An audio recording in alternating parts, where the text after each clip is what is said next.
welcome. Thank you. Welcome. It is great to see you in person. Good afternoon. Welcome to the October 20th meeting of the Metropolitan Area Planning Commission.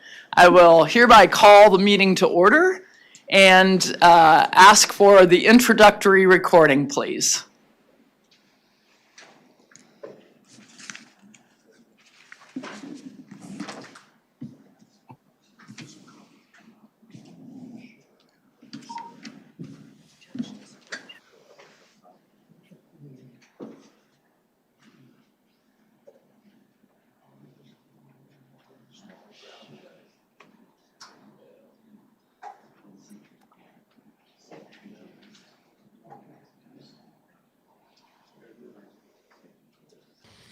Before we begin the agenda, the Wichita-Sedgwick County Metropolitan Area Planning Commission and the Wichita-Sedgwick County Board of Zoning Appeals would like to take this opportunity to welcome everyone to this public hearing. For those in attendance, copies of the agenda for today's meeting, the public hearing procedure, and planning department staff reports on all agenda items are available in the lobby. The Planning Commission's and the BZA's bylaws limit the applicant on a zoning, subdivision, or variance application and his or her representatives to a total of 10 minutes of speaking time at the start of the hearing on that item, plus up to 2 minutes at the conclusion of that hearing. All other persons wishing to speak on agenda items are limited to 3 minutes per person. However, if they feel that it is needed and justified, the chairman may extend these times by up to 2 minutes. All speakers are requested to state his or her name and address for the record when beginning to speak. When you are finished speaking, please share your name, address, and the case number on the sheet provided in the room.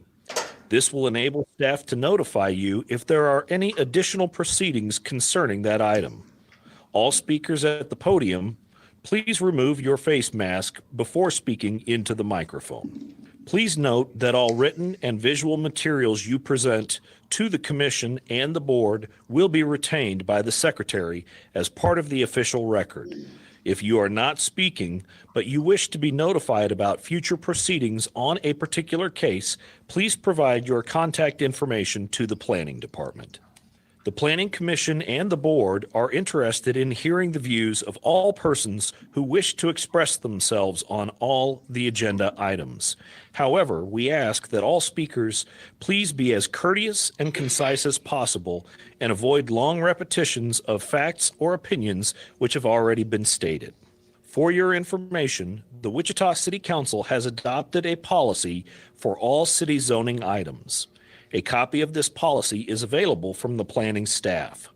The City Council relies on a written record of the Planning Commission hearings and does not conduct its own additional public hearings on these items. The decision of the BZA is final. Any appeal of a decision of the BZA is to the district court. Thank you, Paul. Now I'd ask for a roll call, and just a reminder to the commissioners, please use your microphones so you can be heard by those attending virtually. Yes, ma'am. Fox? Present? Dool? Here. McKay? Here. Green? Here. Bill Johnson? Here. Blick? Present. Nix? Here. Foster? Here. Warren? Here. Joe Johnson is absent. Miles? Here. Hartman? Cunningham? Here. Williams Bay? Here.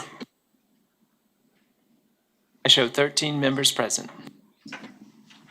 Thank you. You'll note that we are deferring approval of the prior meeting minutes. They were rather lengthy given our 6 or 5 hour meeting or 10-hour meeting. So you'll receive them prior to the next packet. Now we'll go through the agenda to identify those items that we can take on consent. Item 2.1, subdivision case 2022-00011 has been deferred at the request of the applicant and will be heard on November 17th. Item 2.2, subdivision item 2022-00034 near 63rd South and 143rd Street East. Does any commissioner here or virtual want to hear this item? Does any member of the public participating in chambers want to hear this item? Does anyone participating virtually from the public want to hear this item? Hearing none, we will take that item on consent. Item 2.3, subdivision item 2022-00036 at K96 and Ridge Road. Neil has a staff update. Could we hear that quickly now, Neil?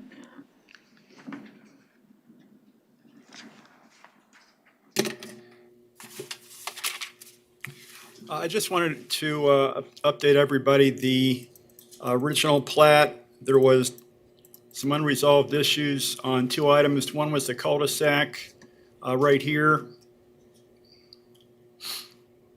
The applicant had proposed a cul-de-sac less than the required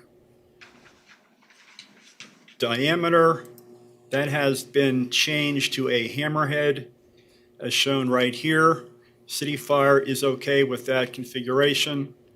There also were questions on the easements from Evergy, and Evergy has modified those easement requests just limited to the northeast corner of the plat. And they do want to post it in the record that they will potentially acquire any other needed easements by separate instrument in the future. Any questions for Neil? Mr. Green? Yeah, I spoke with Scott before the meeting. With regards to a question on the approval of Estancia second edition. And I know I asked at our subdivision meeting if there had been a street required there into or onto whatever that, Ridge Road, maybe? The plat to the south? yeah, onto, yeah, Village Circle. And I know that Mr. Lindeback, the agent, said that he recalled that discussion, and then at the very end, he said that there was a gate that they're going to have on that. And I couldn't remember if the motion was made for Estancia second or access or for fire access. And I believe that staff is going through those minutes right now, and maybe Scott has an update. Yes, so after getting that request just a few moments before the meeting started, we've asked Amber Bias, our administrative staff, to listen to the recording and type out what the motion was from the subdivision meeting. So she's not come forward with that, so we do not have that available yet. So would you like to hear this case then and get that information? Yeah, but if we could hold off hearing it until later, until staff has had Yeah, a right. chance to go through that recording. Okay. So we will hear this case so that Amber's input can be provided later in the meeting, okay? Thank you for your Here, patience. 2.3. Item 2.4, subdivision 2022-00052, 167th Street West and 37th Street North. Is there anyone on the commission, present or virtual, who would like to hear this item? Seeing none, anyone in chambers who would like to hear this item? Anyone participating virtually from the public who would like to hear this item? Subdivision 2022-00052. Hearing none, we'll take 2.4 on consent. Item 2.5, subdivision 2022-00053, 21st Street North and 159th Street East. Anyone on the commission who would like to hear this item? Anyone in chambers who would like to hear this item? Anyone in the public participating virtually who would like to hear this item? Hearing none, we will take 2.5 on consent. Item 2.6, Subdivision 2022-00054, 71st Street South and 199th Street West. We do have a staff update on this item also. Neil? Yes, at our meeting last week, for this case, the access was discussed.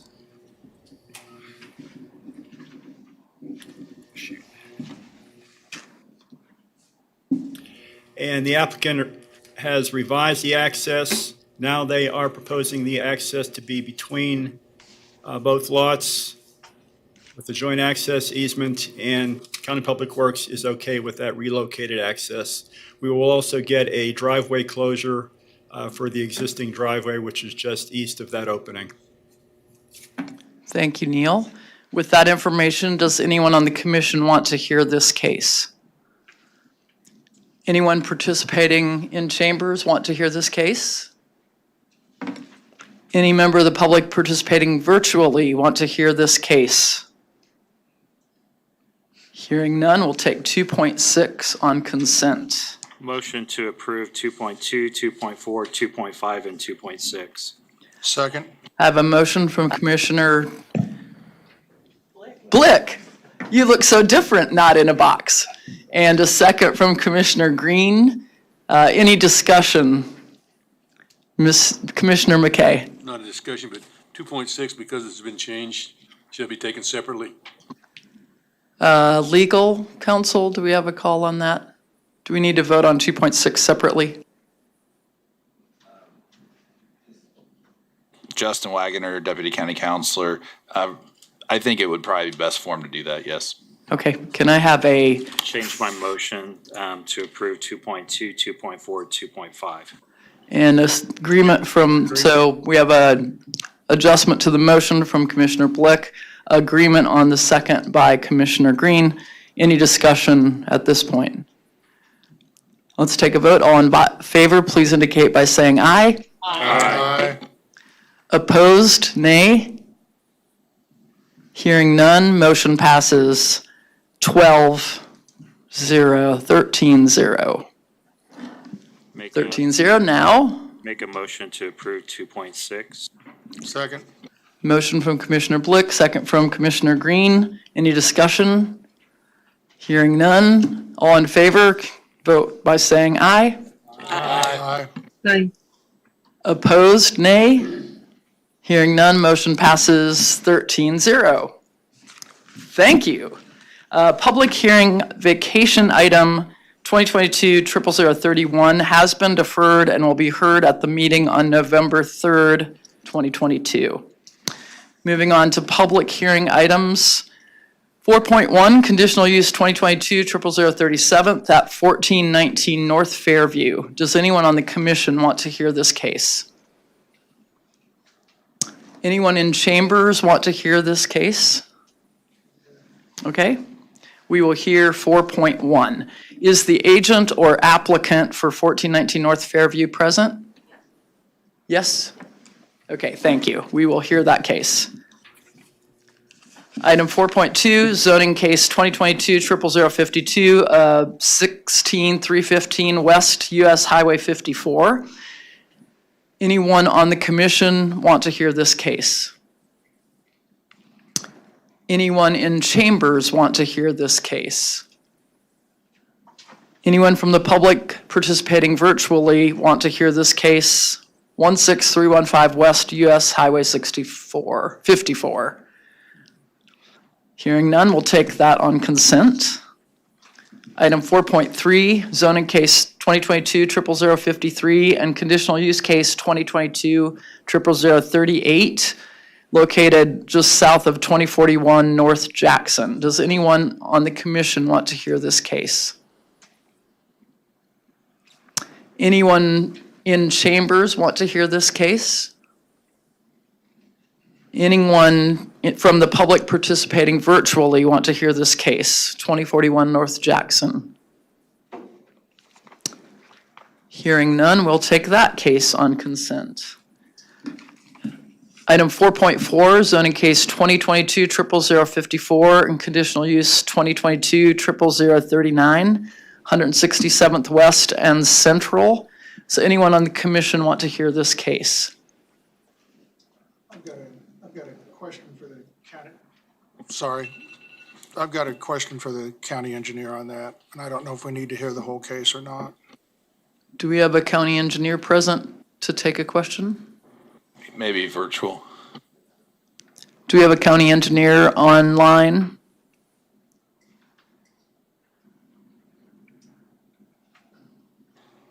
Lynn Packer was on earlier. Ty Ben or Paul, can you expand the list of the people who are in attendance virtually?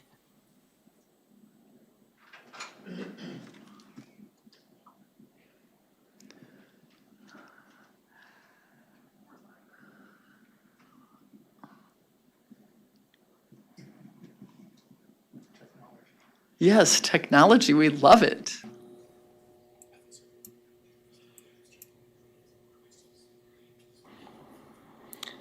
So Lynn, if you're there, can you speak up?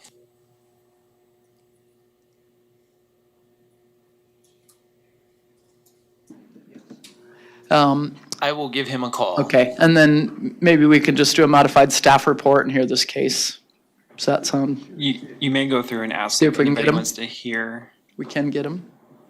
Madam Chair, you might go through and ask to see if there's anybody in the public who wants to hear this case. Okay, does anyone from the public want to hear this case, zoning 2022 00054, 167th Street? Anyone in present? Okay, we do have persons present, so we will hear that case. Thank you for keeping me on track here. At this point, we will recess the MAPC meeting to, yes, could I entertain a motion? Microphone, please. To approve agenda items 4.2 and 4.3. Second. I have a motion from Commissioner Warren, a second from Commissioner Miles. Any discussion? All in favor, aye. Aye. Any opposed, nay. Those items are approved. And now we will recess the MAPC and proceed to the Board of Zoning Appeals meeting for October 20th. First item of business would be the approval of the prior BZA minutes, and I show that Commissioner Hartman was absent. Move to approve. Motion to approve from Commissioner McKay. Second. Second tie goes to Commissioner Miles. All in favor of approving minutes as received, aye. Aye. Opposed, nay. Minutes are approved, 12, abstention, 1. Minutes approved, 12-0-1. BZA case 2022-00045, Philip Zevenbergen will present. Yes, thank you, Madam Chair.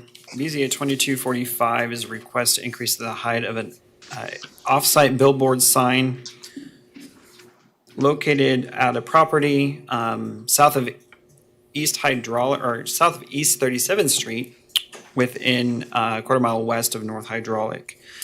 The sign currently exists on the property. This is near the North Junction, which we've had similar cases in the area where KDOT has been acquiring right-of-way. The property on which the sign is located was acquired by KDOT, and they're requiring the sign to move about 82 feet to the west. The applicant is requesting a height increase from 43 feet to 55 feet, predicated on the future expansion of the highway with the concerns of a future bridge over 37th Street, and then when they redo the interchange down where K96 goes to the east of those ramps and bridges getting taller, with concerns of future visibility of the sign.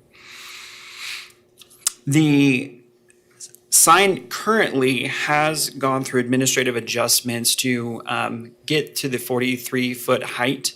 There's provisions in the sign code that allow for administrative approval to allow for signs to be 20 feet above an abutting elevated highway. The sign has gone through several iterations and increases in height. Up until this point, the maximum height of a sign typically is only 30 feet by the sign code.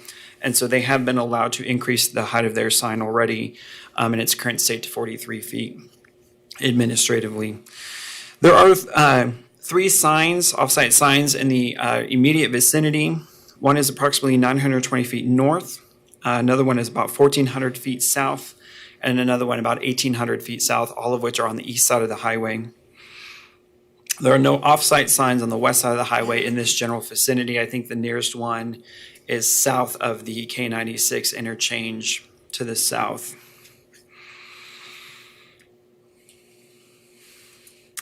The 37th Street Bridge, Paul, if you want to go to the site plan, actually, yeah, we don't have control. Thank you.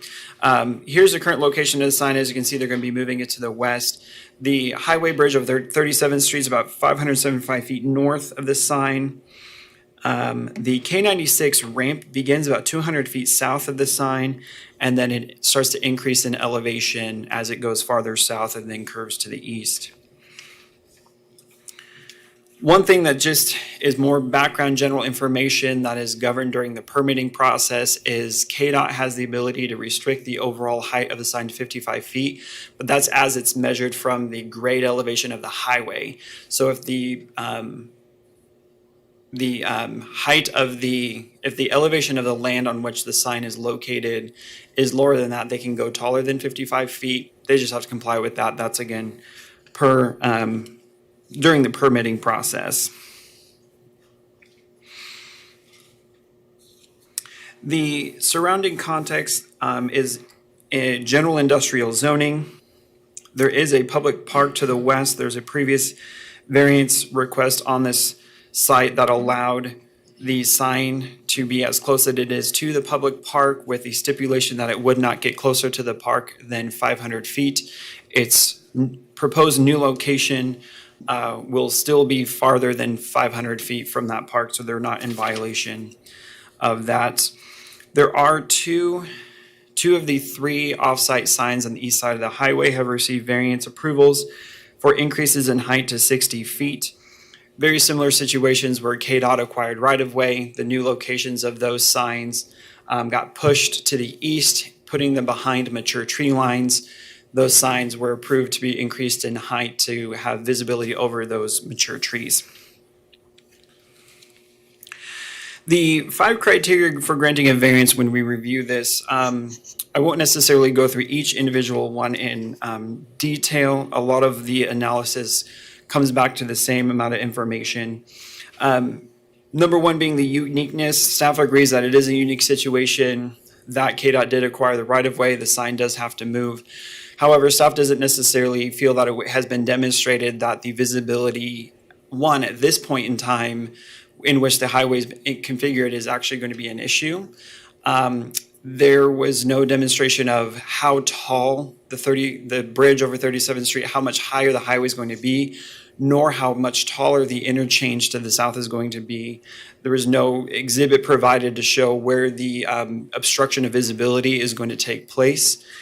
In addition, something to consider is when the sign is relocated and as the highway project continues into the future, if the level of the highway increases in height, there is that administrative relief that allows them to apply for an administrative adjustment and increase the height of their sign to be, again, 20 feet above the highway. They've already done it now and they're capped at 43 feet, but if the height of the highway increases, they're allowed to apply again to increase the height of their sign for the purpose of visibility. They're requesting 55 feet, and overall staff doesn't feel that it's been demonstrated as to the need for the 55 feet. At this point in time, it's not understood when exactly the bridge and the overpass near it will be reconstructed.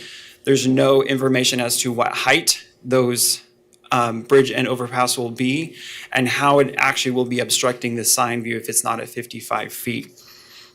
So overall, staff does not feel that the 5 conditions of approval have been met and feel that In the future, the applicant has the opportunity to seek administrative relief to be 20 feet above an elevated highway at the point at which the highway is then elevated.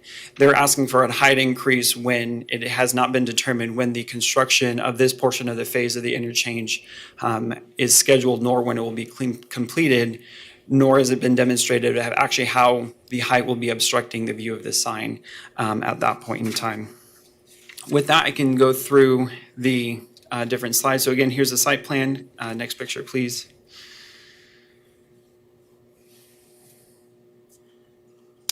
This is on 37th Street looking south. So this is the I-135 and is going, if you're going this way, you'll go over top of 37th Street. This is the sign in question. It has not been relocated yet.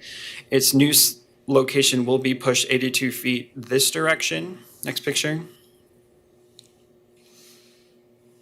This is from the K96 ramp south of the site looking north. Again, you can see the highway going up over top of 37th Street this direction. Here's the off-ramp from K96, which curls around this direction to go east. And so you can see it's going to be moved about 82 feet this direction. There are trees at this location, but according to their site plan where they were going to put the sign, it was not going to be behind those trees. Next picture. This is on Hydraulic looking west. You can see the elevated part of the highway and you can see the sign over top of that. Next picture. This is north of the site, just around the general vicinity. Next picture. This is looking from Ohio Street to the east. This is the public park that the sign is. This is a hedgerow of mature trees that actually obstructs the sign from the view of the public park. Next picture. And again, the aerial image, sign being here, we'll have to move a little bit this direction. And we have not heard any public comment regarding this, and I can stand for any questions. Commissioners, any questions for Philip? Commissioner Hartman? Yes. As far as the height goes, what's the reasoning of setting the height at whatever it is now? At 55? I honestly don't know. Like I said, there was no information given to give evidence as to why 55 feet would be sufficient and why there couldn't be any adjustment to the height in the future when the elevation of the highway actually increases. In general, there was really no given justification as to why 55 feet was sufficient. But they're going to have to move their existing sign right now. Correct. They're going to have to, and they probably come back here and reconstruct. Likely. Mm-hmm. Commissioner Nix, did you have a question also? Didn't you say the three signs on the east side are all 60 feet? Did you say that or not? 2 out of the 3 are. 2 of them have received variances. We heard one of those at the last planning commission meeting. One farther north or farther south has already been approved. The farthest one south, the one 1,800 feet away, is at standard height. Okay, thank you. Any other questions? If not, we'll call the applicant or agent, please, and you'll have 10 minutes.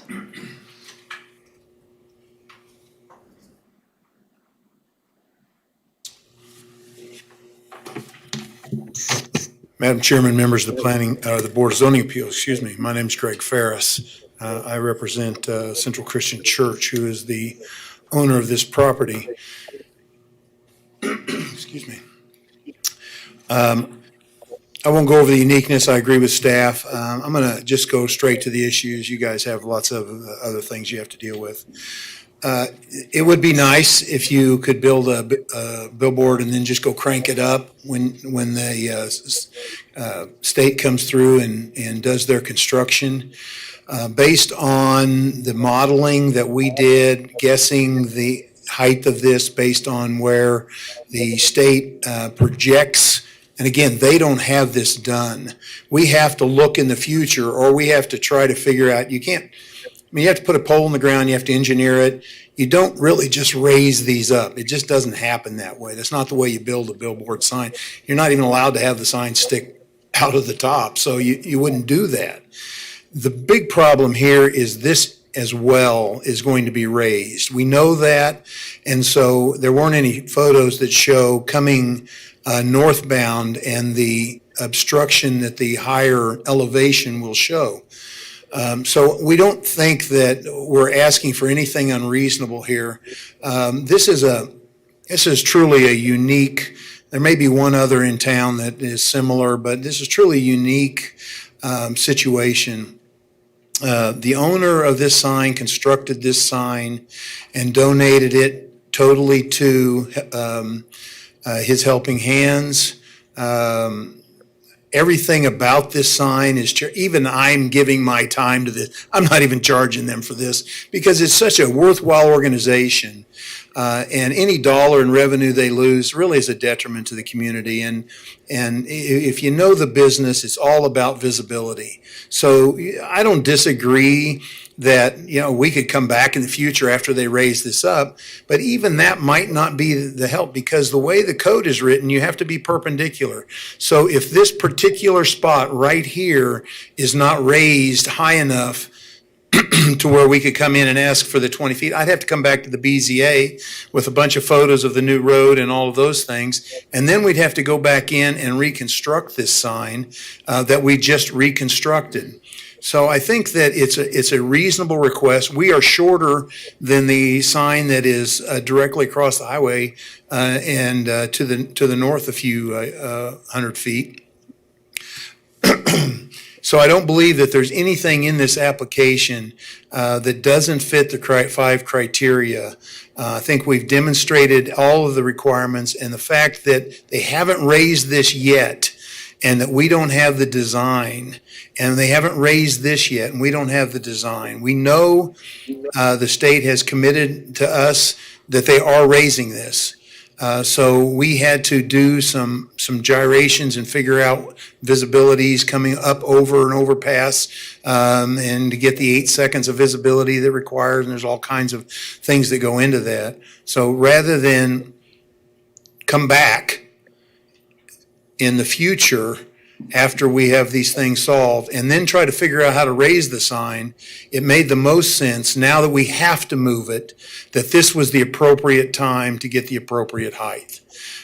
With that, I'd be glad to answer any questions. Questions for the applicant? Commissioner Blick? Mr. Ferris, I remember when we approved this the first time. So when you have a pole, there's no really extension. You're just putting a brand new pole up to get to the height that you need. That's correct. I guess you could pull that sign off, put a sleeve in, but I wouldn't. You'd have. It's just really. I mean, is it engineeringly possible? Yes. Is it logical? Absolutely not.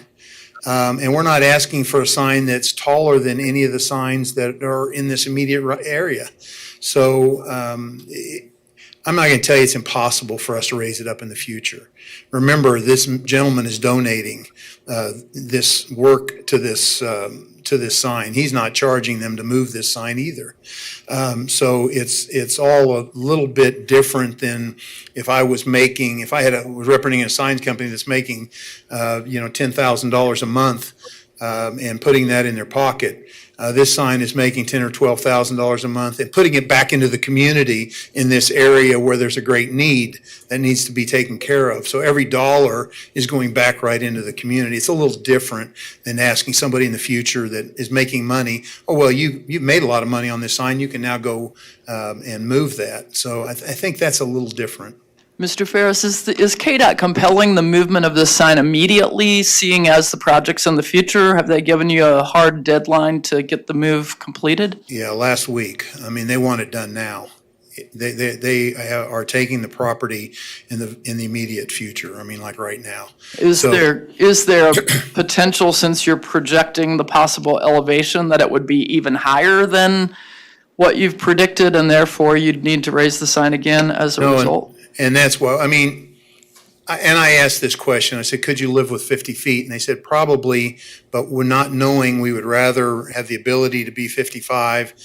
So if you wanted to approve 50 today, that would be probably okay with them. But 55 made the most sense as they did their geometric modeling as to where they thought the the height of that highway and the height of the south portion too. You remember, it's not just the 37th Street bridge that's being raised, it's the interchange as well, so. You've answered my question, thank you. Any other questions from the commission for the applicant?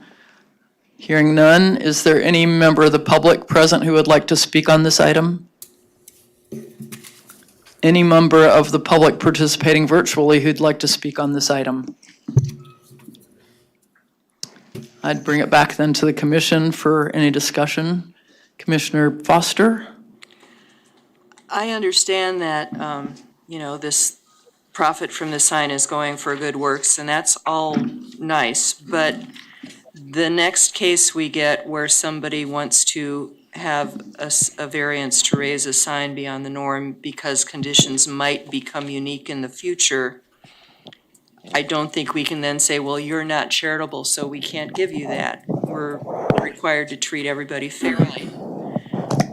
I don't think the engineering challenge of creating a sign with a foundation that would allow future extension of the poles is all that enormous an engineering feat. I think it could be done. I'm mostly concerned about setting a precedent here for, there's too many of the 5 conditions that aren't being met because we're speculating about what might happen and we just don't know. Any other comment? Commissioner Warren? I'm going to take a little bit of the opposite side. It's not so much that it might happen, it's likely to happen. We've got a situation where we're likely to see the highway raise, and to do something twice, it's a fairly expensive project to do twice. When you have the opportunity to do it once, makes sense to do it now. I would hate to be the ones that coming down the line, someone says, what were they thinking? We just did this sign, 6 months ago or a year ago or 2 years ago, and now we're taking it down and raising it back up because of the highway. Didn't they know that this was coming?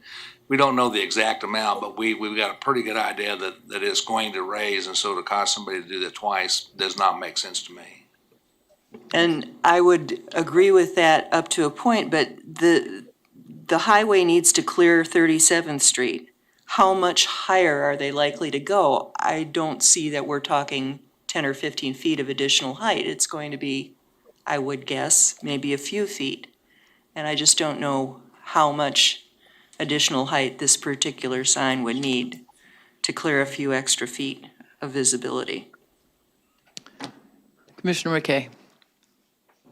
A number of years ago, we had a similar situation at Webb Road and Kellogg. At that time, they didn't know if Kellogg was going to go, Webb Road was going to go over or under.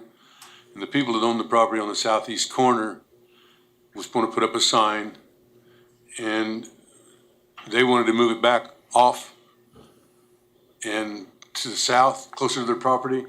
And we, in all of our wisdom, said, no, you can't break the sign code. So we didn't do it. We left it. And within 2 years, we had to go there. We, as the public, had to go in there and pay them for their sign and to move it back to where it is today. Because at that time, we didn't know exactly where the street was going to go. And if Mr. Ferris feels that 55 feet would suffice, this is being created by the public or the highway department or whatever it might be. That's the only thing I can see. And I agree with what you're saying. You'd like to change, but I've seen this happen before, that we're trying to follow the rules right to the nth degree, and sometimes we need to use some common sense as far as whether we're doing it right or wrong at this point in time, and rather than having to do it twice. Commissioner Hartman? Yeah, with a sign like this, visibility is everything. I mean, why would you put something there that you would have to move later on? And a little bit higher, I don't see how that affects or harms anyone. So I'm in favor of moving it up. Are we ready to put forth a motion on this item? Commissioner Warren? I would move to approve the request for the reasons stated during the discussion. Second. I have a motion from Commissioner Warren, a second, yes, second from Commissioner Blick, and a hand raise from our director. Sorry, just the same message is just that I interpret that to mean that you find that all 5 factors to issue a variance exist at the site or in this particular case. And Can I assume that you're also making a motion to include the conditions listed in the staff report as part of the motion? Yes. And do we need some clarification then on how the condition are met to approve a variance? That the likelihood of the project is, that the project is very likely to occur in the near future. Okay, let's have a roll call vote on this one, please. Yes, ma'am. Fox? Aye. Dool? Aye. McKay? Aye. Green? Aye. Bill Johnson? Aye. Blick? Aye. Nix? Aye. Foster? No. Warren? Aye. Joe Johnson is absent. Miles? Aye. Hartman? Aye. Cunningham? Aye. Williams Bay? Aye. I show the motion passes 12-1. 12-1. Thank you. Thank you for your testimony. We'll now conclude the Board of Zoning Appeals meeting and return to the Metropolitan Area Planning Commission meeting for item 2.3. Neil, do we have you again?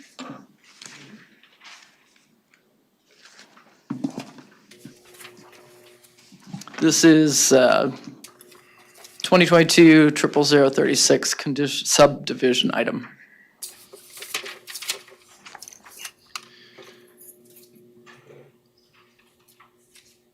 Hey, Neil. Scott Wadle, planning staff. Before you get started, I'll go ahead and distribute the handouts of the rest. Thank you, Philip. Was staff able to find out from the minutes? Yes, so what Philip is passing around right now are hard copies, and they are copies of the subdivision committee meeting from June 27th, 2019. And there's a copy of the motion and what motion was made and approved as part of that meeting. And then you are also getting copies of the staff report for the subdivision meeting and also for the MAPC meeting.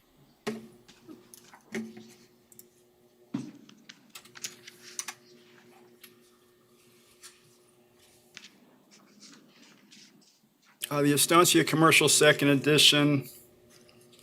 It's located on the southeast corner of K96, North Ridge Road, encompasses 37 acres, 11 lots. Zoning is GC and LC. This was reviewed by the subdivision committee last week, recommended to be approved. Public Works per item A require the applicant extend water and sewer to the lots. Drainage plan was approved by city stormwater per item E.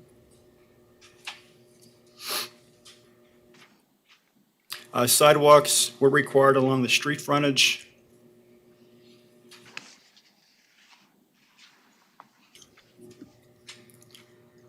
A village circle right here was extended into this plat. And that's where the sidewalks would be required.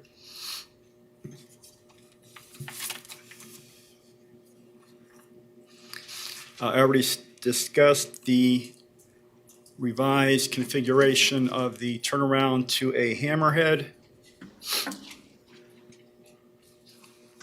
And the guarantee will be needed for paving of that street to the business street standard. And this is a CUP also associated with the plat. We would need a CUP adjustment for that.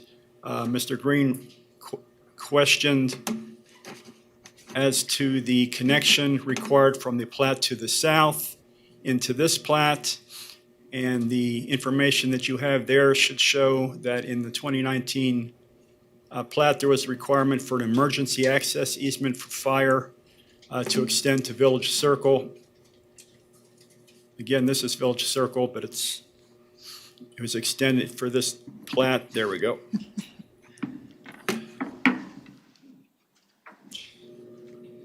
The exact location of that emergency access was not specified in the motion, so the applicant does have a discretion to place that as long as there is a connection to Village Circle in the new plat.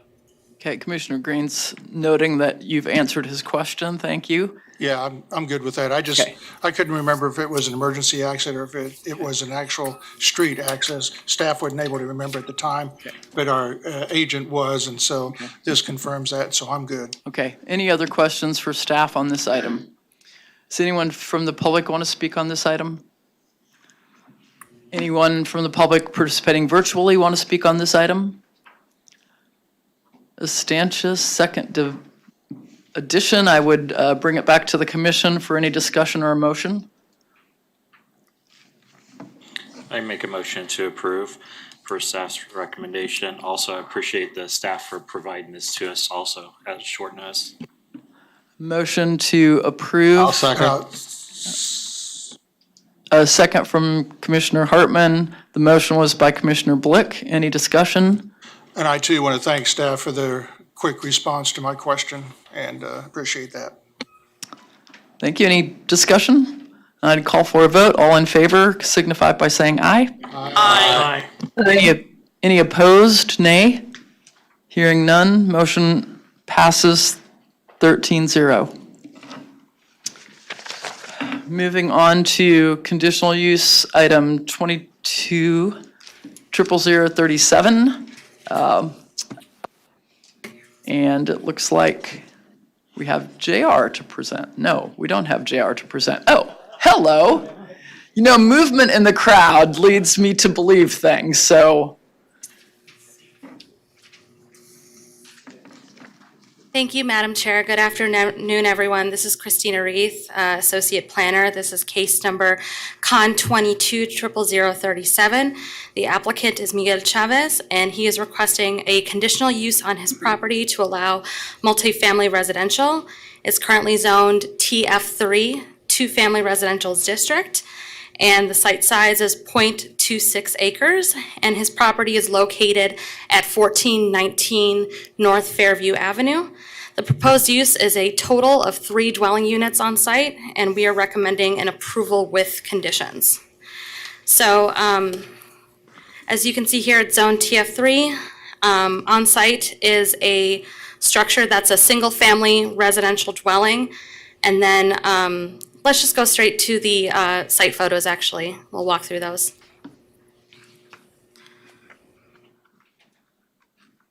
Yeah, so this is the building here. It was originally constructed as a duplex back in the day, but it's currently in use as a single-family residential dwelling. Next slide, please. This is looking at the accessory structure from the back of the house. Next picture, please. And this is the back of the single-family residential dwelling. Next picture, please. So this is looking at the accessory structure that's already been constructed on site. The subject property is a contributing building within the Park Place Fairview Historic District, which is listed on the National Register of Historic Places. Before I started here, this structure was approved by the Historic Preservation Board per case HPC 2020-00032. According to Section 3-6C of the Unified Zoning Code, multifamily is allowed in TF3 two-family residential district zoning at a maximum density of 14.5 dwelling units per acre. And the applicant is requesting a total of 3 units, so there would be the single-family residential dwelling, and then there's this 2-story residential structure with 1 unit on each floor. So it's a total of 3 units on 0.26 acres, which is less than the maximum density permitted. The proposed use is in conformance with the Community Investments Plan, as well as the Places for People Plan. Strategy 5 within the Places for People Plan states that the Strategy 5 is providing a diversity of housing options to attract new residents that allow the existing residents to remain in the established central area. And this would be a small-scale development that would provide housing options that might otherwise not be immediately available in the area. It also aligns with Strategy 6, encouraging infill and redevelopment that is contextual to the environment in which it is occurring. So the proposed conditional use would allow for the infill of two additional dwelling units. And it also aligns with the goals of the Midtown Neighborhood Plan. One of the goals identified in the plan is preserve and enhance historically designated homes and districts, specifically encouraging infill construction that is similar to the historic or historically eligible structures in construction, style, scale, and design through the use of similar materials to maintain the existing neighborhood character. As I mentioned before, this was approved by the Historic Preservation Board for its design. Based on the information available at the time, staff recommends that the conditional use be approved subject to the following conditions. So the site is limited to a maximum of 3 dwelling units between the 2 separate structures. And the development of maintenance of the site shall be in conformance with the approved site plan. The applicant will obtain all applicable permits. And if the zoning administrator finds there is a violation of any of the conditions, declare the conditional use be null and void. Let's go back to the floor plans, please. So this would be the first floor. I believe there would be parking in the garage as well as a parking pad on the outside. And this would be an efficiency unit with its own mechanical room, shower, washer, laundry, and dryer. Next slide, please. And this would be the second floor, which would also have a bathroom, and there would be a spiral staircase going up to the second floor. And with that, I will stand for questions. Questions for staff? Commissioner Blick? Yeah, I just have a quick question. I noticed that this looks like it's pretty updated, and you said the historical preservation. Is there a certain type of facade that they were supposed to have? I can't speak to that because that was before my time with the Historic Preservation Board. But my understanding is that the design inside and out was already approved. Thank you. Commissioner McKay? Yes, would you go back to the zoning map? Yes. Mine's small, and I'm trying to read, isn't it B to the south? With some. Yes, so there is a small sliver of B multifamily, or MF29 multifamily, and B multifamily.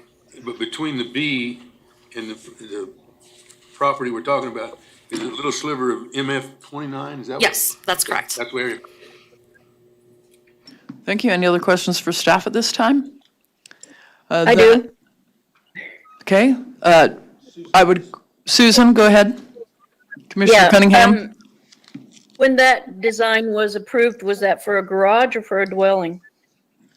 I can't speak to that, but I will look that up and get back to you. Okay. Okay.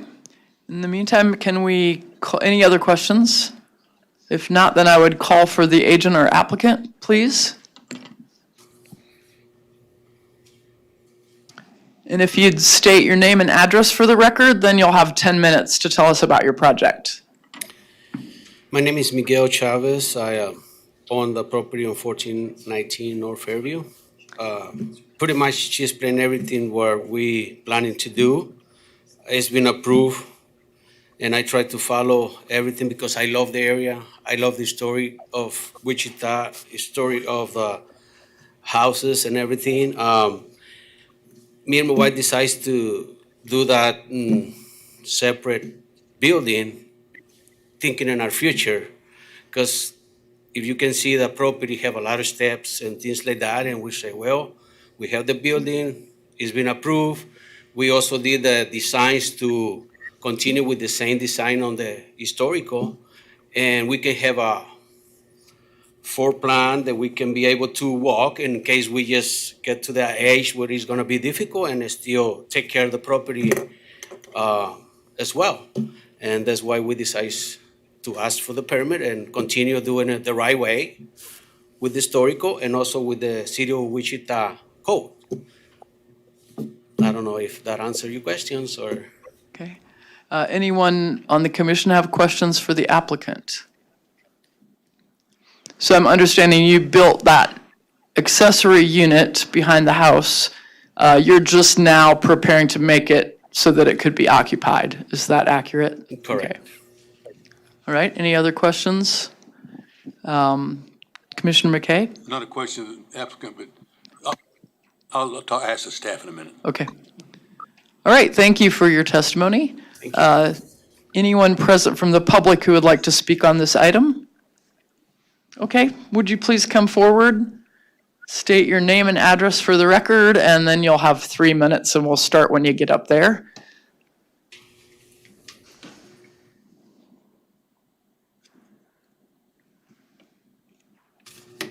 My name is Michaela Welch. I live at 1346 North Emporia, and I am the newly elected president of Historic Midtown. I've been lurking online for a while, but this is my first opportunity to come before you face to face. I've had a number of my neighbors reach out to me about concerns around not only this property, but others that are under construction. But since we're here talking about this today, the concern is that there's already been a lot of changes made to this property. Talking about the windows, the vinyl sidings, those were all approved before my time, before others' times, but we're starting to lose the integrity of what this building was. It was contributing. I guarantee you that if you were to have it looked at now, it would no longer be contributing to the neighborhood because of the changes that have been made. The other big issue that we have is the parking. It already has on-yard parking. I don't know what it's technically called, but there are parking spots in the front yard, and that's only with 2 homes in it right now. We add a third. We're going to have additional parking challenges for that location. I've had a number of neighborhoods come to me and say that they were fine with it being a duplex. It was originally a duplex, but they don't want to further degrade what we're having happen in this neighborhood. I understand infill is a concern and something that is being looked at, but I think it's where it makes sense. And when we've asked neighbors to save the neighborhood, to invest in the neighborhood, we then need to support them when they come forward and say that this is not a project that they're supportive of. Any questions for the speaker? Commissioner McKay. Ma'am, are you representing the are you spokesman for the historic district, or is you just a few people? This is official representation? I am president of the Historic Midtown. Understand that, but are you representing? Yeah, I'm representing Historic Midtown. Thank you. And Historic Midtown is separate from the Historic Preservation Board, is that? Correct. Okay. Okay, thank you. Commissioner Williams-Bay? Yes, you said that the parking is an issue. Is there room to get parking in the rear of this structure? I do believe that they have some additional parking that might be in the back, but as it stands right now with just 2 units in it, they're already parking on the front yard. And that's actually a planned location because it has cement out there for them to park there. I understand that's a separate issue of where we allow parking in the city, but if we're going to add additional people to this lot, we're going to have additional vehicles, and that's a big concern for my neighbors. Okay, any other questions for our speaker? Thank you. Is there anyone else present who would like to speak to this item? Please come forward, state your name and address, and you'll have 3 minutes. Thank you. Madam Chair, Commission, my name is Greg Kite. I'm a local attorney and president of the Historic Preservation Alliance of Wichita and Sedgwick County. We happen to own the house 2 houses to the north at 1437 North Fairview. I will tell you that a few years back, at tremendous cost, we picked up and moved that house, a 2.5-story Victorian, from Topeka to the current location where it resides now. We did that to become part of this historic Park Place Fairview district. As indicated by my colleague with Historic Midtown, we do have concerns about this expansion. This is a wonderful neighborhood that is historically important and architecturally significant. What is happening here with parking in the front yard and additional occupancy of that building does not inure itself with this historic district. We oppose this. We don't think it's part and parcel of what this district ought to be. It's one of a very few districts in this community where we have this kind of historical importance and architectural significance. I appreciate the fact that the city's Historic Preservation Board has taken a look at this. This district is, of course, on the National Register of Historic Places. This structure at 1419 North Fairview is currently a contributing structure. However, I doubt, as my predecessor indicated, whether or not it still conforms with that. It almost seems to me as if before becoming a zoning issue, it's kind of like getting the batter out of the batter's box. Are we there? Have we met what this district is supposed to be? Should we retain what we have in terms of architectural significance and historical importance? I don't think this lends to that at all. And so we are very fervently opposed to this expansion of what we believe is a wonderful historic district. And I'd entertain any questions anyone might have. Questions for the speaker? Is your primary concern, Mr. Kite, the parking in the front yard? If that were required to be changed such that all parking was in the back, would that have a bearing on your concern about this particular property, or are there other issues? I think that's an excellent observation that you're making. Parking that's out front, as again my esteemed colleague indicated, is not an appropriate way for a neighborhood to have for parking vehicles. I think certainly having the parking required in the back is a step in the right direction. But at the same time, this was originally and historically a duplex. Now we're going beyond that. Now we're changing things. And change can be fine if it's in moderation, but when it starts to change the historical importance, and particularly here, the architectural significance of this building, which is what's going on, that's when I think you don't want to open up Pandora's box, because then where do we put on the brakes next? Are you aware of other housing in the area that's got more than 2 units on the property? No, I'm not, actually. The MF 24 or 29 that's there, is that occupied? That sliver we identified, does anyone know? From the aerial, it looks like it may be zoned differently, but it's a parcel that's a single residential parcel. Okay. Some of those houses were boarding houses at one time, if I understand correctly, and they might have had multiple, a higher density at that time. So that was a part of that district at one time. When these houses had to survive World War I and World War II, you're exactly right. They were often cut up. Yeah, but for the most part, they have been taken back to original, which is the way it ought to be, not changing it from original. Thank you. Any other questions for the speaker, Commissioner Warren? Yes, sir. I used to have a friend that lived about a block and a half north of this. It seemed to me like there were a number of properties that had parking in the front. Would you have an idea of what percentage of properties that currently allow parking in the front? You know, from the location 1437 North Fairview, where our 2.5-story Victorian house is set, I'm not aware of any parking in the front, particularly not in the front yard. I can please stand to correct me if I'm wrong, but I'm just not aware of that in that area in the 3 or 4 blocks north or south of that location. Thank you. Scott, do you have any insight? Yeah, I just would like to have JR share a staff comment about parking in the front yard. Thank you. JR? J.R. Cox, Metropolitan Planning Department for the record. Parking in the front yard setback in residential zoning districts is generally not permitted. It's illegal. However, nonconformity can be involved. I have no idea sitting here whether this is a legal or an illegal situation, but in general, parking is not permitted. There are exceptions. Just in looking at the pictures and the aerials, it looks like the exceptions probably wouldn't apply if this were something new. So if that's of any help.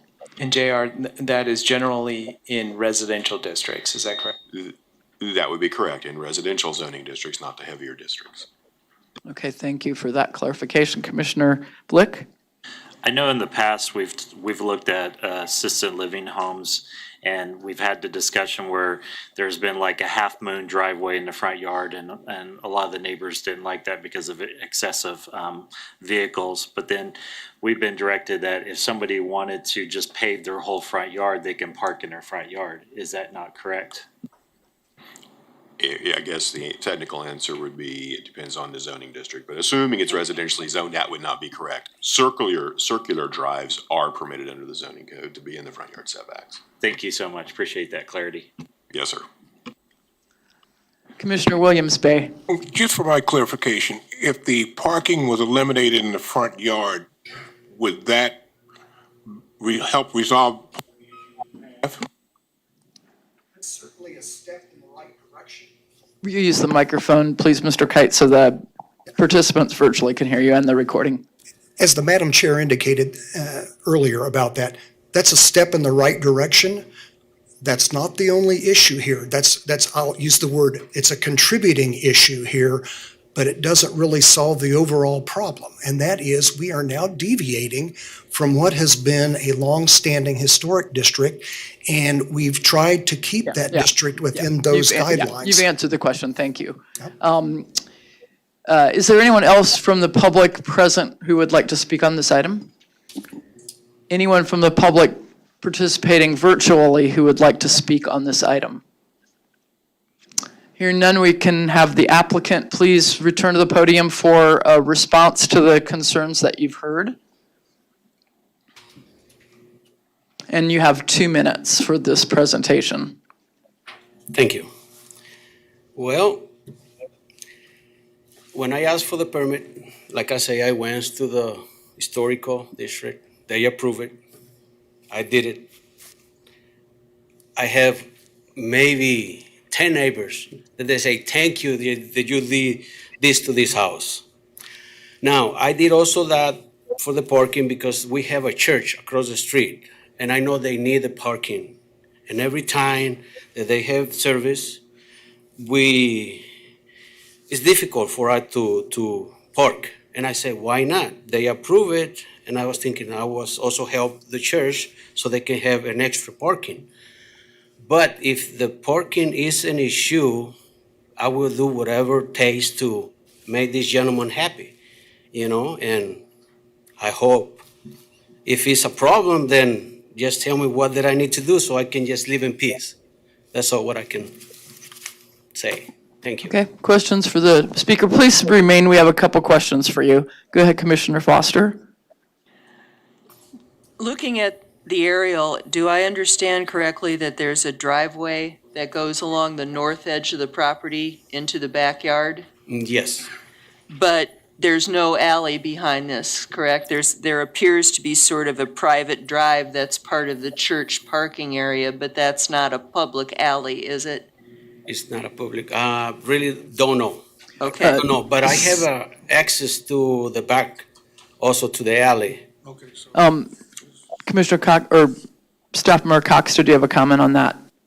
Yeah, unless I misunderstood, I think you were suggesting the property to the west is a church, and I don't believe it's a church. The property to the west is a nursing facility, I believe. Okay, my mistake. The floor plan looked sort of churchish to me, but the point is there is no alley behind this property, though there is a driveway parallel to the back lot line that appears to serve that building to the west. That was what I was trying to clarify, but thank you.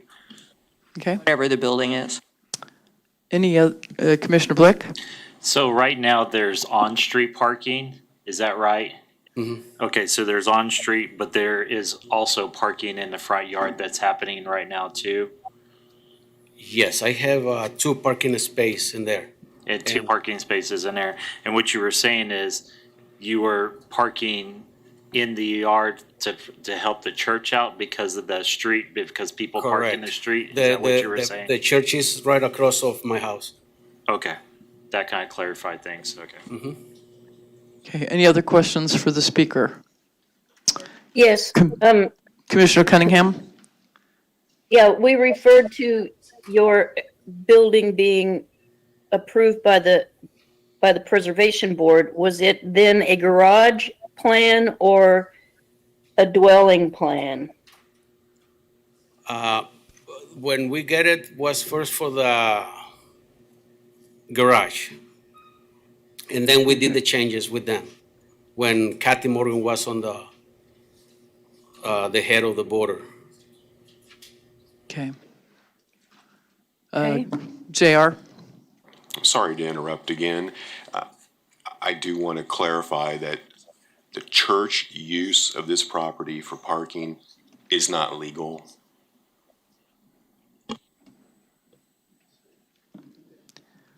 Yes, sir. Commissioner Foster? Yes, sir, I can. The church using this property for parking, frankly, front, rear, side, does not matter, yards, is not legal currently. A clarification, do members of the church park in your front yard on the concrete, or you park there so that there's street parking available for the church members? Okay. Correct. All right, that would be legal. All right. Correct. Commissioner Foster, you have a question? Okay, just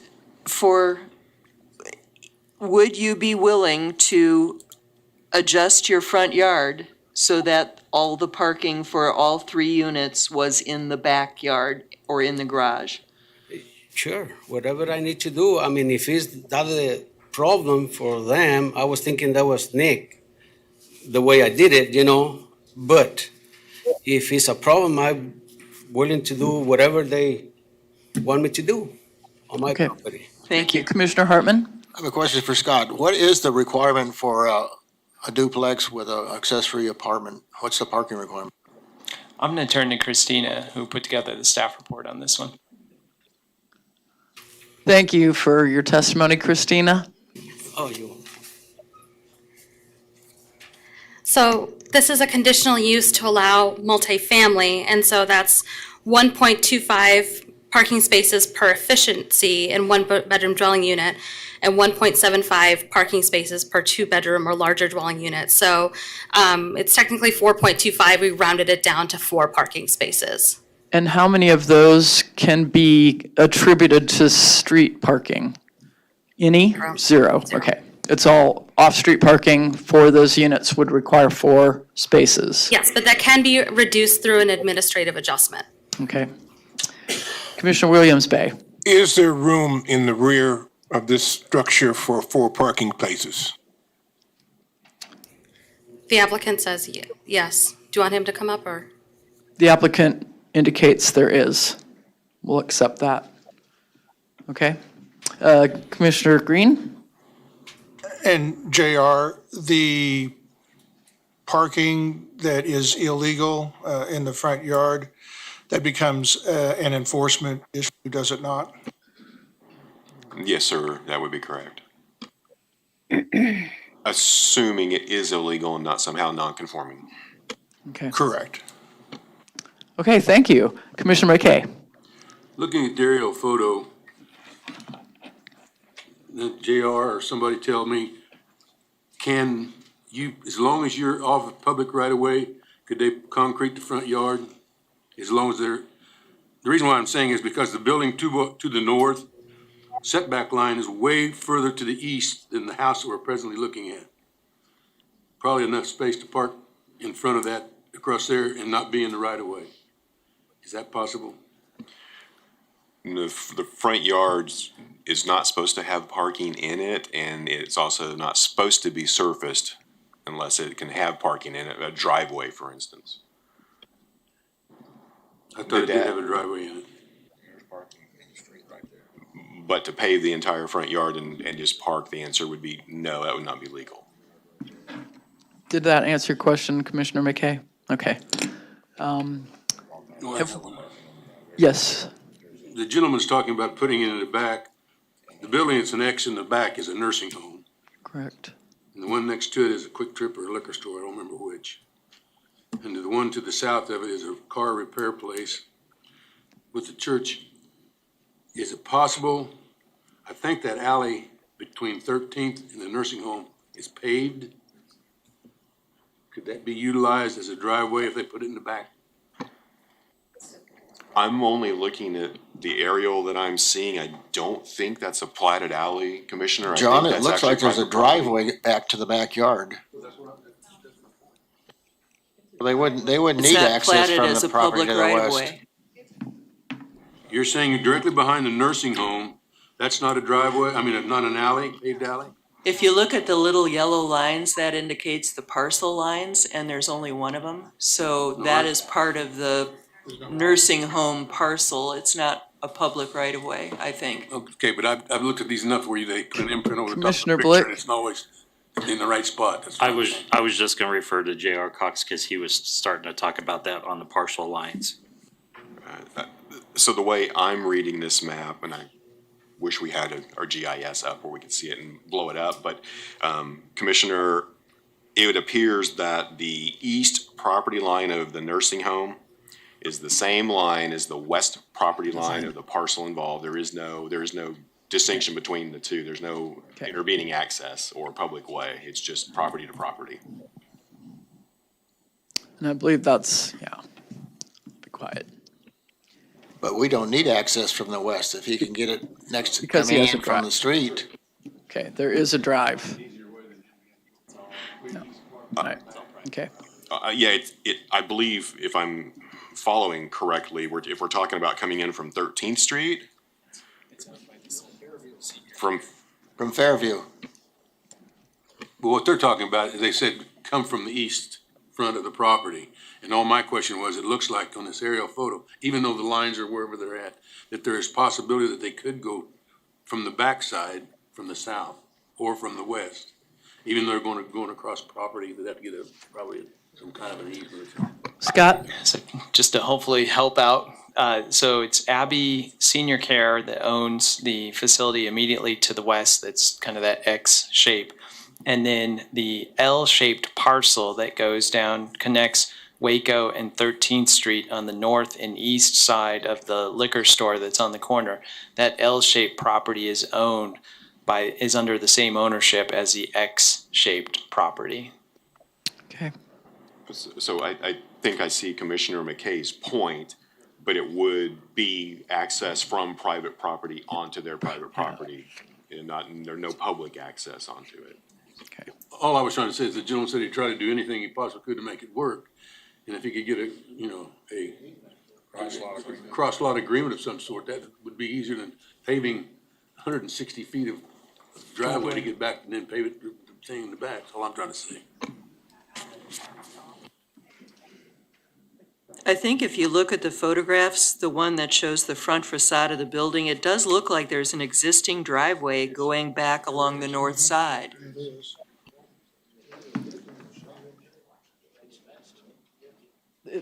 There is a fence. I do understand there is a fence across that property line. So currently you couldn't drive through. Okay. You're Scott? talking about the west property line?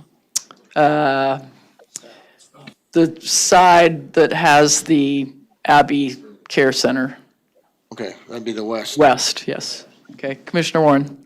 I'm gonna start something here. I'm gonna Okay. move to approve per staff comment. Second. I have a motion of Commissioner Warren, a second from Commissioner Green. Approve per staff comment. Any discussion on that motion? I would like to make a substitute motion. Commissioner Foster, substitute, Scott, I'm sorry. I think Joe Johnson's trying to make a Oh, Joe Johnson, are you present?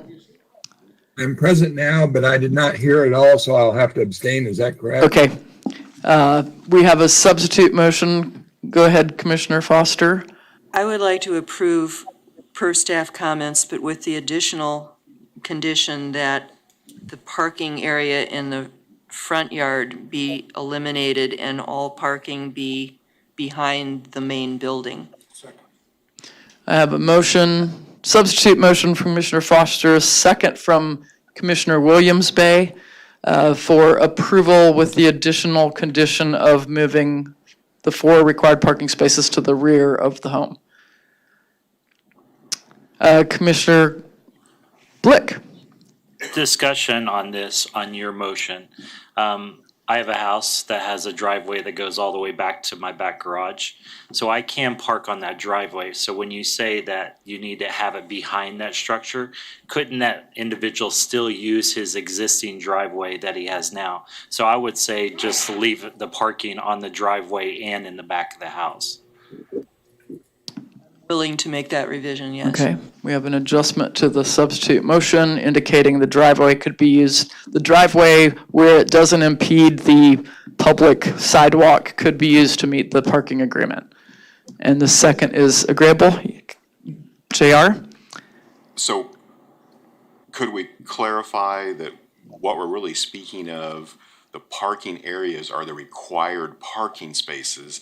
So the driveway obviously will go from the public right of way on Fairview back into the rear yard where the required parking spaces are located. Should they happen to park occasionally on the driveway, that's fine, but the required parking spaces would be behind the front of the house. Okay, the required parking spaces would be behind. So are we accepting the modification per staff comment to the motion, to the substitute motion? I have one question. Is it behind the house or behind the setback? Behind the main house. And where in that backyard they want to put them, I'm not that worried about it so long as they're behind the main structure. Is that how the code reads? Well, I guess my problem with that is any other neighborhood in this city, as long as you're parking on your driveway and you're not in the public right-of-way, that's legal. As long as you're on your driveway and you're not blocking the sidewalk. Is that not correct? It's still legal here, as I understand it. We're just saying the parking spaces that are required have to be in the back. The 4 parking spaces okay. But they could park anywhere on that driveway or in the back. Addition. JR is smiling, but let's get clarification of, does this meet the parking requirement? So Commissioner Hartman, to answer your question, the code talks about the front setback, but I believe the motion is hinging on the location of the house and it's behind the house. But the code is the front setback. Okay. So do you intend your motion to be that the 4 required parking spaces would be in the back, or that the driveway beyond the All setback? parking would be behind the setback, front yard setback. I don't know what the setback is on this lot. Does anybody know? 25. It should be 25 feet unless platted differently. As old as the plat is, I can't imagine it has a platted setback. Okay. Historic neighborhood, and there generally aren't setbacks at all. Okay, is the motion clear to everybody? Why don't you, Substitute motion? substitute motion, let's maybe restate that Okay. based on what we've heard. The substitute motion is to approve per staff comments with the additional condition that the 4 parking spaces required for 3 dwelling units on this lot all be located behind the main residence building, to the west of the main residence building. And you accept the motion? Okay, we have a substitute motion and acceptance. Any further discussion of this motion? Commissioner Warren? I understand the motion and I understand the goal that we're trying to achieve. I will be opposed to it from the standpoint is that we're creating a hardship for the neighborhood by virtue of the church that's across the street. We're going to eliminate some off-street parking. Not allowing them to park in the front yard is going to create a hardship. So the staff, basically the staff's comments from the report were silent on Front Street parking. It's not legal now. You can't use it for the 4 spaces, but there are people that are parking up and down on that street in their front yards all over the place. Excuse me. Go That ahead, church Commissioner has Cunningham. a lot of parking spaces. I doubt if they need that much off-street parking. And the other thing that bothers me about all these discussions is that the historic Midtown District has their own master plan. Have we considered any of that? And I don't believe it indicates that parking in the front yard is indicated. Any Did comments? staff consider the master plan that was developed in conjunction with the city and the neighborhood and approved? We have a legal comment. I think that was in consideration with the HPC. That's not this, Historical This- Preservation Board was the consideration. yeah, not this body. Okay. Thank you. Okay, we have a substitute motion on the floor with a second. I would like to call the question and a roll call vote, please, for the substitute motion. Yes, ma'am. Fox, Aye. Dool, Aye. McKay, Aye. Green, Aye. Bill Johnson, Cannot vote because he didn't hear the full discussion, so that'll be an abstention. Oh, I'm sorry. I'm sorry. All those Johnsons. Mr. Johnson, I'm sorry. Mr. Johnson, you can vote now. Aye. Aye. Blick, Aye. Nix, Aye. Foster, Aye. Warren, Nay. and Joe Johnson indicated he would not be voting on this item. Correct. And I will definitely need help on the count, please. Miles, Nay. Hartman, Aye. Cunningham, Nay. Williams Bay. Aye.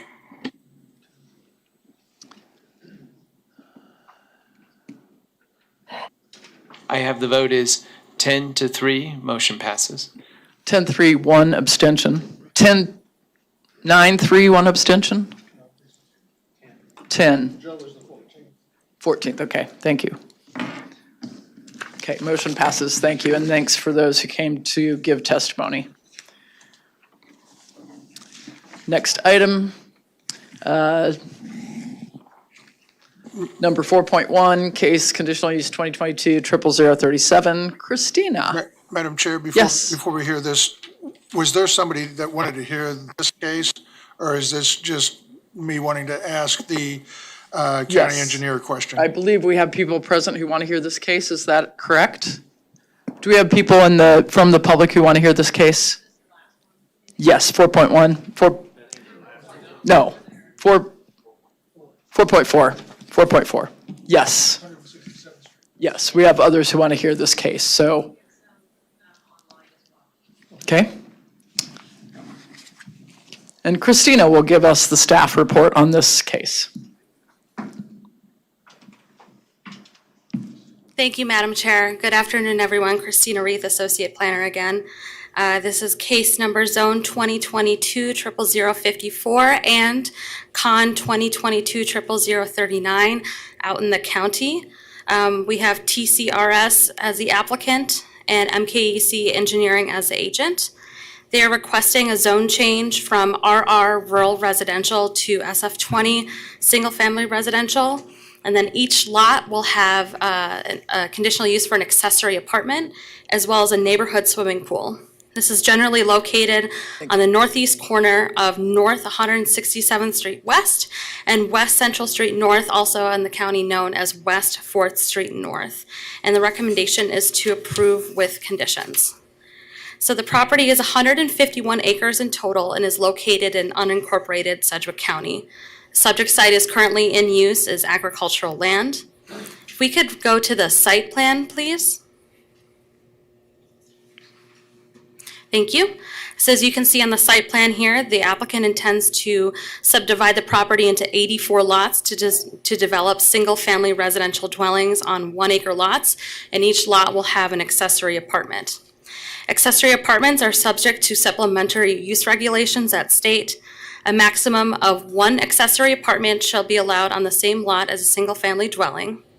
The appearance of the accessory apartment shall be compatible with the main dwelling unit. The accessory apartment shall remain accessory to and under the same ownership as a principal single dwelling unit, and the ownership shall not be divided or sold as a condominium. And water and sewer service provided to the accessory apartment shall not be provided as separate services from the main dwelling. The applicant has not submitted building elevations that demonstrate this architectural compatibility between the accessory apartments and the main structures, but they will need to do so prior to the issuance of building permits. If we look at the zoning map, please. Properties to the north, south, east, and west are all zoned RR Rural Residential District. However, if we look at the bottom of the map here, within a quarter mile south of this proposed development, on the east side of North 167th Street West, there's a subdivision proposed with 34 lots that are 1.16 acres in size, and they're zoned SF20 single-family residential. Thus, single-family residential district is not new to the area. According to the applicant, or an agent for the applicant, sewer will be provided by alternative septic systems with lateral fields on each lot, and the water is provided by Rural Water District 4. The zone change and the conditional use requests are in partial conformance with the community investments plan. The map identifies the majority of the area to be appropriate for agricultural or vacant uses. If we could go to the community or the future land use map, please. However, it also identifies the area as appropriate for new employment and residential uses. So based upon the information available at the time, we are recommending that Zone 22-54 be approved and Con 22-39 be approved, subject to the following conditions. The accessory apartments shall conform to the supplementary use regulations, and so will the neighborhood swimming pool. The applicant will submit a site plan for the neighborhood swimming pool to the planning department, and they'll obtain all applicable building permits. And development and maintenance of the site shall be in conformance with the approved site plan. And if the zoning administrator finds that there is a violation of any of the conditions of the conditional use, they'll declare that the conditional use is null and void. And with that, I will stand for questions. Questions for staff from the commission? You had a question earlier, Commissioner Green. Did we? You want to repeat that question and see if we have a response? Yeah, I've got a question for the county engineer, if he's online.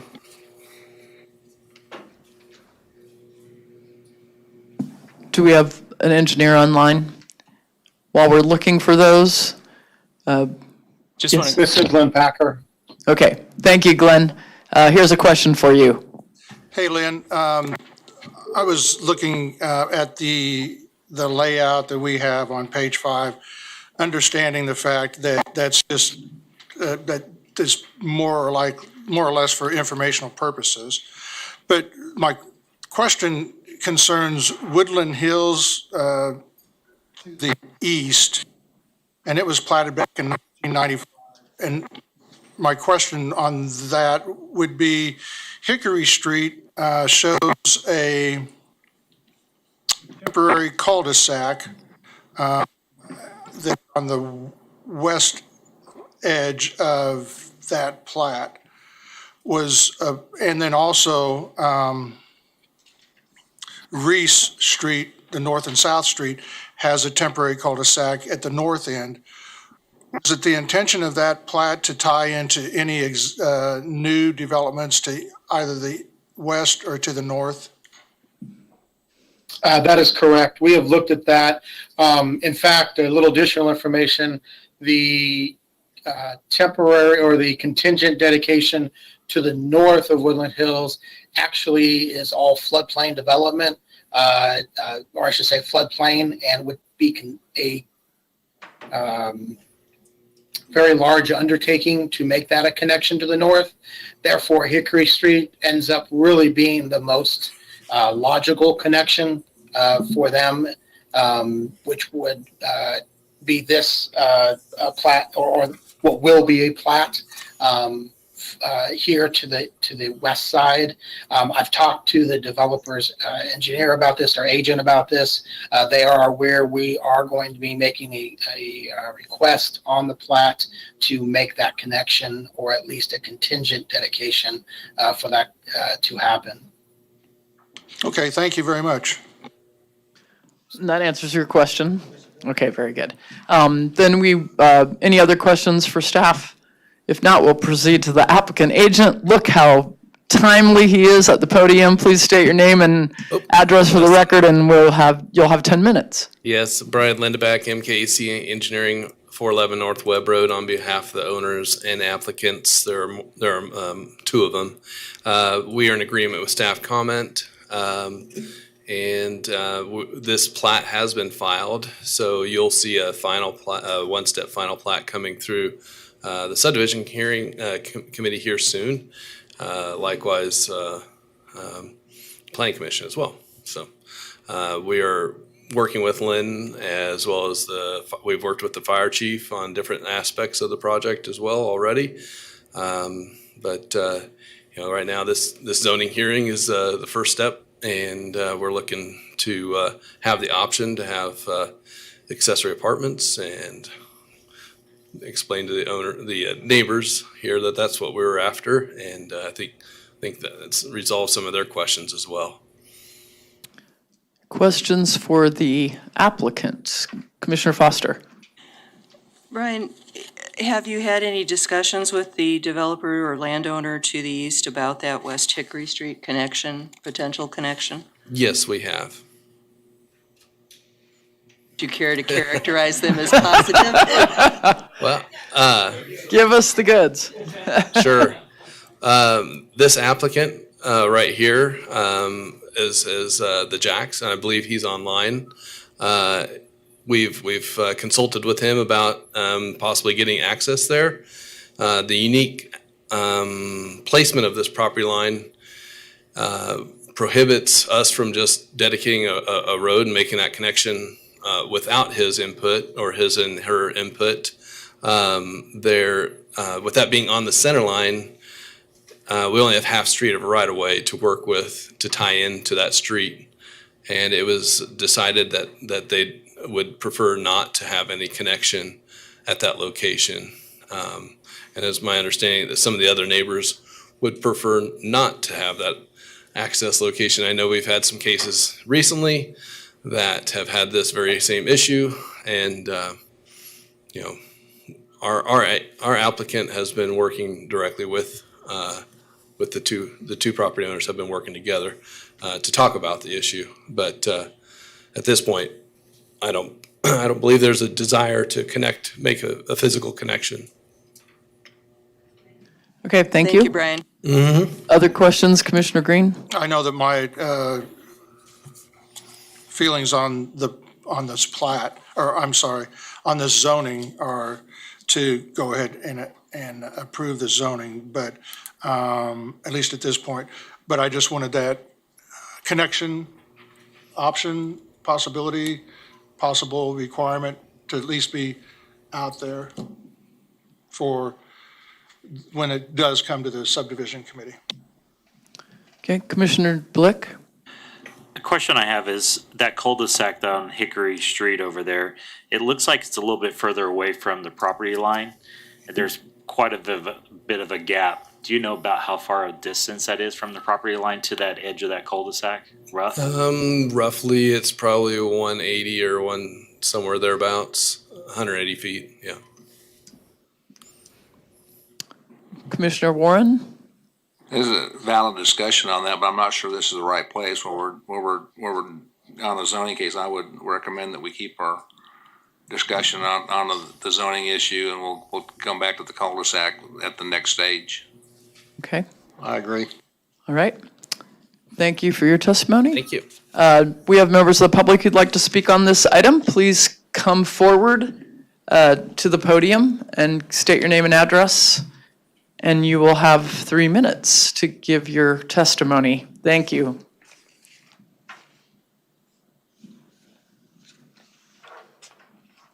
Joyce Pawnee Lane. I am the homeowner on the other half of the street. I live at Hickory and the tree line, so to speak.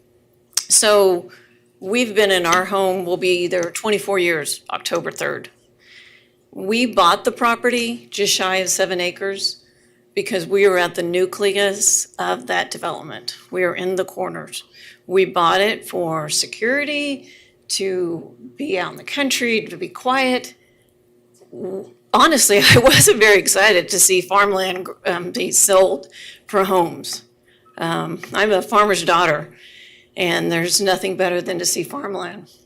So to see this tree line to be filled with homes, and then the possibility of apartments, and I know that it's being written so that homes can be facilitating home or families. But when you go out to the county and you go out to the country to live and to build a home, only for the city to come out and be on the other side of your tree line, it's a little disappointing.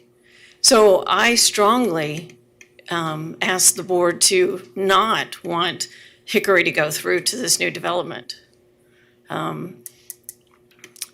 It's my home, and I really would like to keep my home as I put time and money and energy into it. I think when I sit back and I listen to this conversation today, I ask each of you to consider if what's being put toward the board is your front yard, is your neighbor.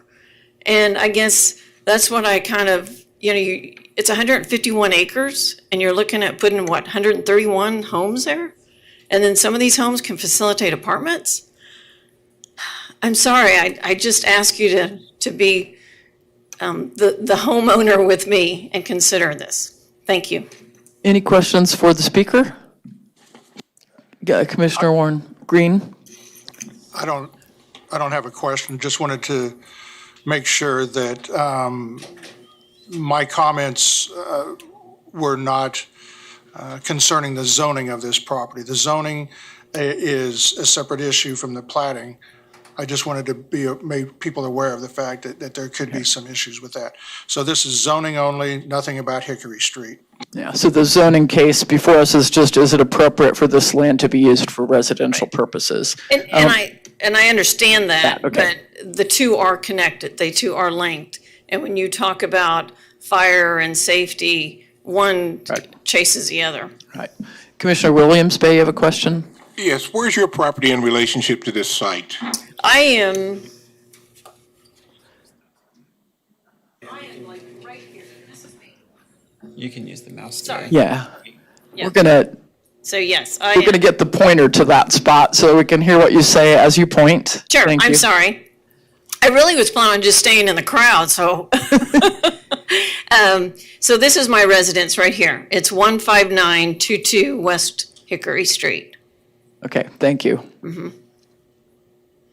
Scott, did you have a comment? Yeah, one piece of conversation that's happened is that during this dialogue, there's been comments about the street connection in Hickory and the relationship between the zoning and the subdivision, right? Because the subdivision process is a process of laying out the properties and where the utilities and the transportation connections are going to take place. The zoning is what can the land be used for? And so I think one of the questions that's come up is in talking about this and those connections is what do the subdivision regulations require in terms of connections? And so what I've asked JR to do is go and get Neil to be able to address any questions that should come up about that. Another comment that was raised was that this could be potentially apartments, and I understand this is 84 individual residential lots with accessory dwelling units. Can we have a staff report on the definition of the accessory dwelling unit, please? Just so that we're clear on what that does allow. Sure. So an accessory dwelling unit is it's accessory to the main structure. They do have to be compatible in terms of in architecture, and they have to be connected through water and sewer. They can't be sold individually as a condominium, and there can only be one on site per property. Which lends that they're generally not rentals, but rather an extension of the home. Yes, that's correct. Okay, thank you for that clarification. Okay, we have another speaker in the audience who would like to speak on this. Oh, Neil, do you want to answer the question about the requirements for access?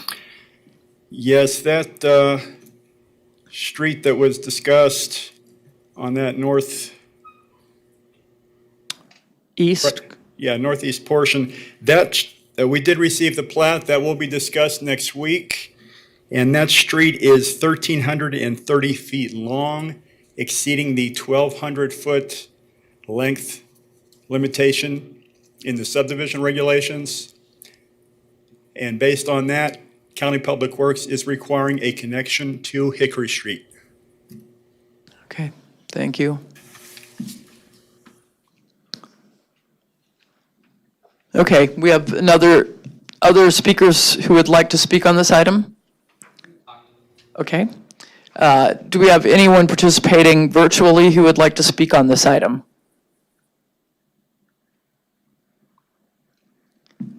Please state your name and address for the record.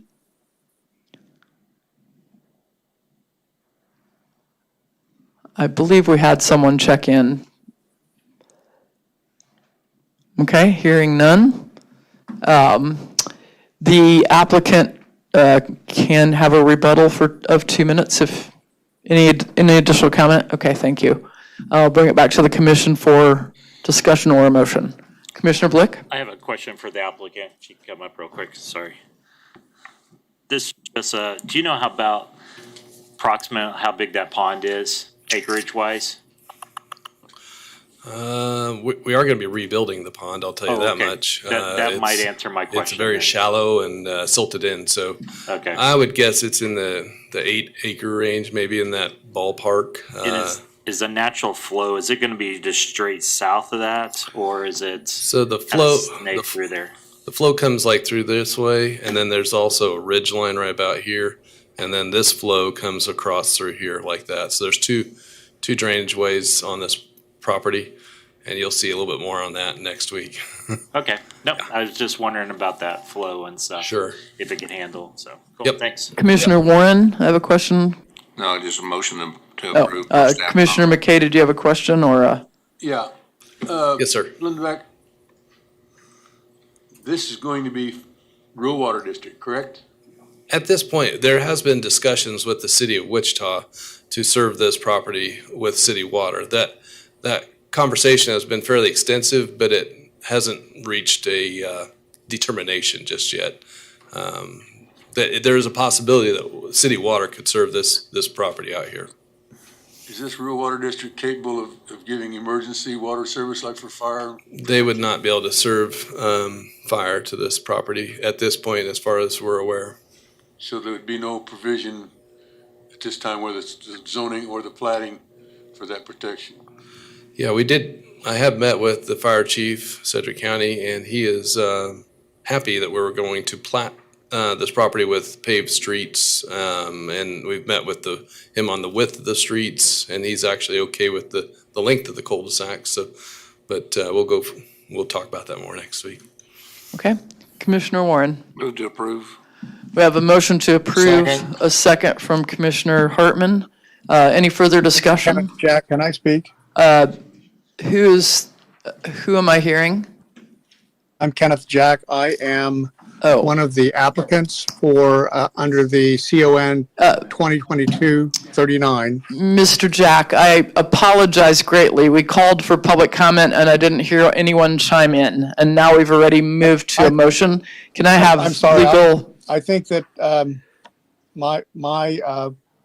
I was trying to chime in, and then I found that I was muted. Oh, So, sorry. Okay. I'd appreciate being able to have to say a few words. Okay, we'll go ahead and hear your testimony because we haven't called the vote at this point. Can we do that? Madam Chair, I believe he indicated he's an applicant, so I don't know how much time. Oh, he's the applicant. Okay. That's correct. We've already heard from your agent, Mr. Jack, and so your time was included with the agent's time. Then if I could be permitted to speak as a member of the public, that would be And- great. Did the applicant go over 10 minutes? Does anybody have the time on that? I guess I would say the applicant didn't go over 10 minutes. Okay. If the planning commission saw it as appropriate, I think you could go back and give the 2 minutes of rebuttal to this applicant. Okay. I would suggest you take a vote to waive your rules of procedure and allow this to take place after the motion, because that's out of the usual order. I would move to waive our procedures to allow this speaker. I have a motion to waive procedure so that we could allow the speaker 2 Second. minutes for rebuttal. A second from Commissioner Nix. All in favor, please indicate by saying aye. Aye. Opposed? Nay. Hearing none, that motion passes. So, Mr. Jack, you have 2 minutes, please, to make your presentation. Yes, what's been spoken about is the access to Hickory. Prior to this meeting, arrangements were being made for Hickory to be used as access for my northeast tract and not as access to the larger tract. I've heard just today that that there's going to be a requirement that Hickory be used as access to the larger tract, which is not agreeable to my wife and to me. We do know that if there is going to be a use of Hickory to access the larger tract, that would entail dedication of a portion of our ground to that access way, which we also don't agree to. I've had my next door neighbor, Joyce Lane, speak about how she is opposed to this access of Hickory to the larger tract. And she's my neighbor. I wanted her to understand that I've been working and obtaining promises, which I believe that's not going to happen. And today is the first that I've heard that my land is being planned to be used for access to the greater tract. And that has not been agreed by either my wife, Allison, or me. So there is a disconnect. I know that this is zoning, but future actions that are not agreeable have been spoken of in this meeting as going forward. And I didn't want to leave the impression that was agreeable to Allison and to me, Allison Jack and myself, Kenneth Jack. Thank you for your testimony. Your time is up at this point. And again, this is a zoning case. The motion on the floor is to pass the zoning case with a second. And the access will be addressed as a public safety issue and access in the subdivision case that begins next week. Commissioner Warren? I want to clarify that my motion did include the recommended action, the conditions within the staff report. Okay, thank you. And the second accepts that addition and clarification. Thank you. Any further discussion from the commission at this point? Then I would call for a vote. All in favor of the motion signify by saying aye. Aye. Opposed, nay. The zoning motion and conditional use passes with conditions as stated. Thank you. That concludes that portion of our agenda. Item 5.1 is an action on the Unified Zoning Code related to home occupations daycare. This is going to be deferred. You should be aware it will likely come back as a public hearing item at the November 17th meeting. So we will not hear that case today. That's DER 2022 quadruple 09. We do have one other matter to become before the committee before we adjourn today, and that is that I have made an appointment of subdivision chairman to Deborah Foster, and she has agreed to that appointment for a 1 year of service. I thank you, Deborah, for accepting that position. That's effective immediately and ongoing, and everybody wants to applaud Deborah for her work in that role, correct? Thank you. And